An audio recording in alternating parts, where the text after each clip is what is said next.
Vamos a hablar con el abogado constitucionalista Daniel Sapsay acerca de todas estas cuestiones que está intentando reformar el gobierno. La justicia declaró inválidos 6 artículos del DNU. Vamos a analizarlos con él. Daniel, Federico Smith en Radio del Plata. Muy buen día, ¿cómo le va? ¿Qué tal, Federico? Buen día. Gracias por atendernos, como siempre, muy amable. Año. Igualmente, Daniel. Bueno, la pregunta es, ¿está complicado el gobierno con la cantidad de amparos que se van presentando y que van aceptándolo la justicia en torno a este famoso DNU? Sí, evidentemente esto se complica muchísimo. Nosotros habíamos ya alertado en su momento que más allá de que pudiéramos estar de acuerdo con la mayor parte del contenido del DNU, la forma no era la adecuada, no cumplía con los estándares que estableció la Constitución cuando se reformó en el 94, me refiero a la cláusula tercera del artículo 99, que por lo tanto era muy probable que se interpusieran distintos tipos de acciones, ya sean amparos, acciones declarativas, acciones de inconstitucionalidad, etcétera, que podían suspender y que luego la Corte Suprema decidiría en los tiempos que ella considere pertinentes. Y es lo que está pasando, ¿no es cierto? No obstante lo cual, también la Vía Pico rechazó algunos amparos. Pensaba, ¿no? Si esto va a ser rechazado o aceptado en el Congreso, y de acuerdo con eso, bueno, veremos cómo sigue en la justicia, qué pasa con las medidas que ya están en marcha. En fin, por ejemplo, para dar un ejemplo muy concreto, ¿no? La ley de alquileres, ¿no? Los contratos que ya se están realizando sin la ley de alquileres porque fue derogada. No olvidemos que la ley 26.122, que es la que reglamenta el trámite ante el Congreso de todos los decretos de contenido legislativo que dicte el Poder Ejecutivo y la Comisión Bicameral Permanente, determina que desde el momento en que se dicte tiene fuerza de ley, ya es una ley. Más allá de que nos guste o no, dice eso. Por lo tanto, lo que ya está en decreto ya tiene vigor. Eso ya tiene vigor, independientemente de que después se lo anule, ese periodo permitió para que durante ese periodo eso ya estaba en vigor. Ahora, usted coincide conmigo seguramente, Daniel, en que tampoco sirve este sistema en que tenemos un sistema que ha sido criticado, se deroga y tenemos otro, y tal vez, de acuerdo a la justicia, cómo vaya accionando, con alguna parte sí, con una parte no. Entonces uno no tiene claro finalmente qué es lo que está autorizado, qué es lo que es legal. Si se hace un contrato hoy, bueno, va a tener una jurisprudencia, si se hace un contrato mañana otra y hace un mes tuvo otra, ¿no? Es como muy difícil todo esto también, se hace muy complicado, ¿no?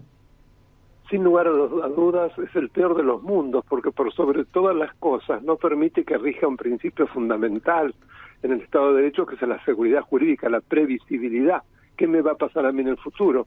Acá permanentemente son vaivenes, y eso es muy, muy malo. Eso es lo que hay que pensar precisamente modificar.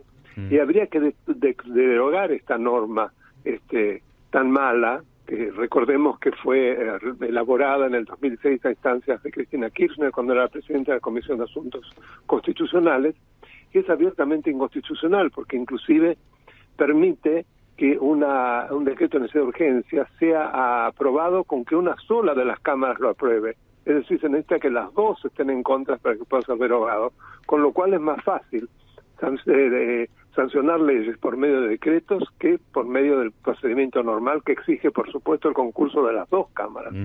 Otros colegas suyos, como por ejemplo el presidente del Colegio Público de Abogacía de la Capital Federal, Ricardo Gil Lavedra, bueno, también cuestionó, ¿no? Esto de, por ejemplo, el divorcio expreso, este divorcio administrativo, sin la necesidad de un abogado, o las sucesiones, tampoco, sin la intervención judicial. ¿Qué opina al respecto? Yo comparto totalmente la opinión de Ricardo, con quien tenemos una muy buena relación y generalmente tenemos las mismas posiciones ya de hace años. Y también quiero destacar la participación en el plenario de comisiones de la gran jurista Aida Kemelmacher de Carlucci, que ella alertó sobre el gravísimo error de reformar el Código Civil y Comercial, que no tiene mucho tiempo, a través también de este sistema.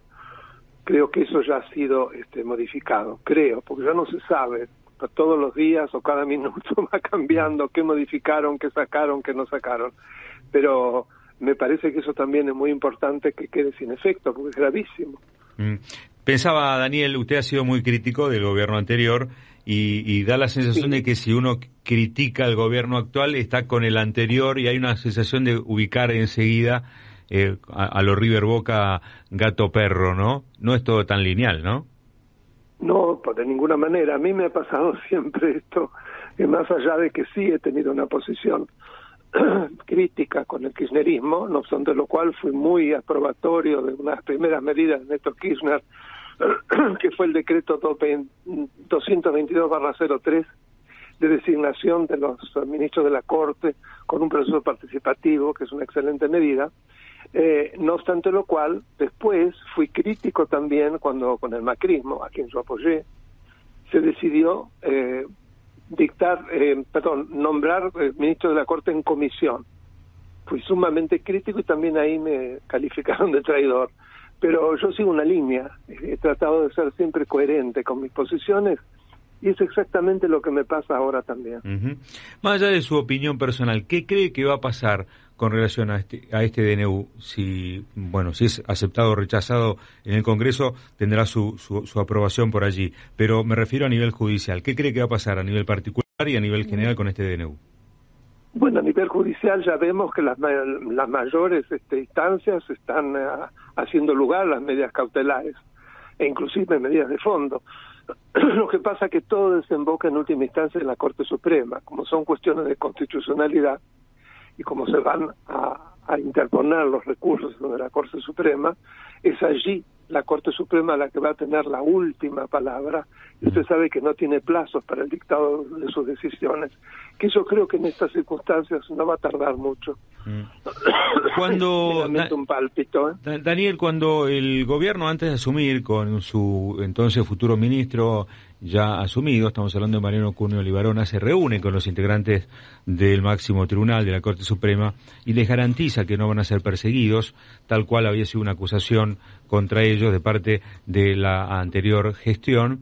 ¿Usted cree que eso es un guiño hacia el futuro? Bueno, yo no te persigo y después dame una manito. ¿Cree que hay una relación tan directa? ¿Es tan sencillo? ¿Puede hacer esa reducción o todo lo contrario?